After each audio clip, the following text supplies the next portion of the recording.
Because the Ugandan human rights defenders condemn security forces for brutality over implementations of the state of emergency and curfew regulations.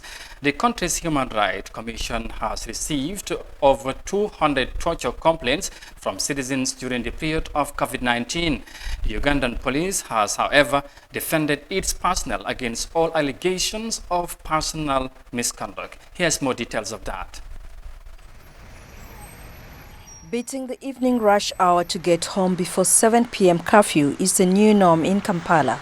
But some Ugandans are caught up in traffic jams and end up getting arrested. Rights defenders say security forces are using excessive force as they detain people. We have also seen a spike in the number of cases of torture, mainly when security was implementing the presidential guidelines on the spread of the pandemic. So a number of them were tortured, beaten, locked down. The Uganda Human Rights Commission says it has received over 200 torture complaints in the last 3 months. Campaigners have also recorded cases of people who claim they were tortured for participating in opposition rallies. Annually, around 1,000 torture victims report for psychosocial support at this rehabilitation center. Human rights defenders say torture is unacceptable and victims must speak out. And even though cases have been reported and justice received, there are still delays in compensations by the government. Fred Baguma says he's still shaken after his brutal arrest for his alleged role in opposition politics 2 decades ago. There are so many forms of torture. They can manifest in beatings, they could manifest in mental torture, they could manifest in very many forms.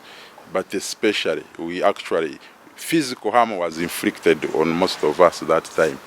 Ugandan police defend their use of force, insisting they are well trained. And they say any isolated cases of police torturing victims will be punished.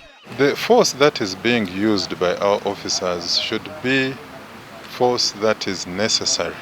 There are those who may want to go overboard, and you find them bringing in such incidents of such complaints of torture.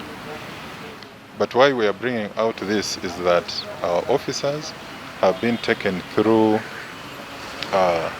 all necessary material on human rights. Recently, the Ugandan president ordered the release of offenders in minor cases to reduce congestion in detention centers. And even as the partial lockdown continues, human rights defenders say enforcing curfew measures should be done professionally to ensure the safety of victims.